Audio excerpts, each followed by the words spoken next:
Après 4 jours de négociations, le gouvernement, à travers le ministère des Transports et le collectif des syndicats des transporteurs marchandises et des conducteurs routiers du Niger, sont parvenus à un terrain d'entente par rapport aux 5 points de la plateforme revendicative hier aux environs de 22h30, d'où cette signature du protocole d'accord. Le gouvernement s'engage à faire respecter par les agents chargés du contrôle routier les dispositions réglementaires en vigueur. En conséquence, le gouvernement encourage les victimes de perception des faux frais à dénoncer ces actes illicites auprès des services compétents et ou de leur hiérarchie. En outre, le gouvernement demande aux syndicats de sensibiliser leurs militants à être en règle vis-à-vis de la réglementation en vigueur. Par rapport aux dispositions du décret numéro 2018-320-PRN-MT du 14 mai 2018 déterminant les conditions d'exercice des activités de transport terrestre, des matières dangereuses et du transport, des équipements et du matériel au départ ou à destination des sites miniers et d'hydrocarbures du Niger, le gouvernement s'engage à écrire aux transporteurs nigériens, employeurs des chauffeurs de nationalité étrangère, que l'accès aux sites miniers et d'hydrocarbures leur est strictement interdit.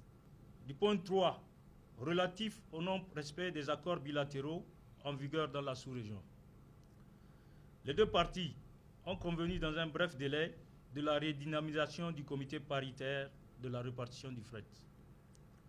Conformément à l'arrêté numéro 09 du 13 février 2007, fixant les modalités d'enlèvement du fret du Niger dans les pays de transit. Du point 4, portant sur le non-respect par certains pays de la sous-région du règlement 14 de l'UEMOA.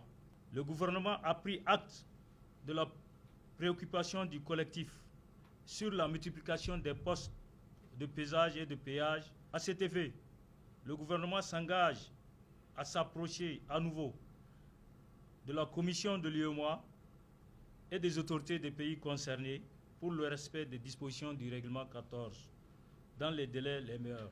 Au vu des négociations qui se sont déroulées dans un climat serein et apaisé, le collectif a décidé de la levée de son mot d'ordre de grève de 5 jours prévu du mardi 15 au 19 mars 2022.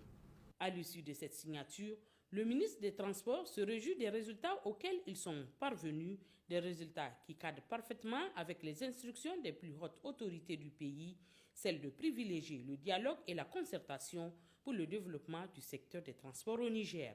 Dans le cadre de la mission qui m'a été assignée, il nous faut arriver à un développement de ce secteur.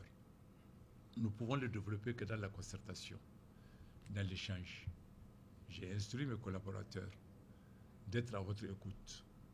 Je vous ai demandé à votre tour de demander à vos militants d'être en respect de la réglementation, d'être en règle.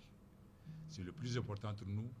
Dès lors que vous respectez la loi et les règlements, de notre côté, si nous veillons à ce respect, tous les problèmes soulevés, qu'il s'agit de problèmes de tracasserie routière, qui est un problème énorme pour lequel le gouvernement a mis un comité en place, qui est en train de travailler pour des mesures que nous allons prendre dans les jours qui viennent.